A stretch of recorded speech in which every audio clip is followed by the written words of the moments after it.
Hello friends, അപ്പോൾ എൻ്റെ ചാനലിലേക്ക് എല്ലാവർക്കും സ്വാഗതം. രാവിലെ മസാല ദോശ കഴിച്ചപ്പോൾ എനിക്ക് തോന്നി ഇന്നത്തെ ഫുഡൊക്കെ അങ്ങോട്ട് വീഡിയോ എടുക്കാമെന്ന്. രാവിലെ സാമ്പാർ കൂട്ടി മസാല ദോശ കഴിച്ചു കേട്ടോ. ഉച്ചയ്ക്ക് പിന്നെ ബട്ടർ ചിക്കൻ ആയിരുന്നു. അപ്പോൾ പാകിസ്ഥാനി റൊട്ടിയാണ് കേട്ടോ വാങ്ങിയിരിക്കുന്നത്. ഇതൊന്ന് കഴിച്ചാൽ മതി, വയറ് ഫുള്ളാണ്. 5 മണിയൊക്കെ ആയപ്പോൾ നൂഡിൽസും ബൂസ്റ്റുമാണ് കേട്ടോ കുടിച്ചത്.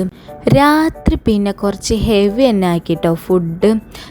നെയ്ച്ചോറുണ്ടാക്കി, ഉള്ളി സൊറക്കയും പിന്നെ ബീഫ് ഫ്രൈയും ആയിരുന്നു കേട്ടോ. ആ ചൂട് പാരണ നെയ്ച്ചോറ് അങ്ങോട്ട് പാത്രത്തിൽ ഇട്ടിട്ട് സൈഡിൽ ആ ബീഫ് ഫ്രൈയും കൂടെ തന്നെ ഉള്ളി സൊറക്കയും കൂടി അങ്ങോട്ട് വെച്ച് കൊടുത്തിട്ടുണ്ടല്ലോ. ആ ചോറിലേക്ക് 2 കഷ്ണം ബീഫും ആ ഉള്ളി സൊറക്കയും കൂടി അങ്ങോട്ട് ഞെരടിയിട്ട് അങ്ങോട്ട് കഴിച്ചാലുണ്ടല്ലോ ഒരു രക്ഷയില്ല മക്കളെ, സൂപ്പറാണ്. അപ്പോൾ ഇന്നത്തെ വീഡിയോ ഇത്രയേ ഉള്ളൂ. Thank you.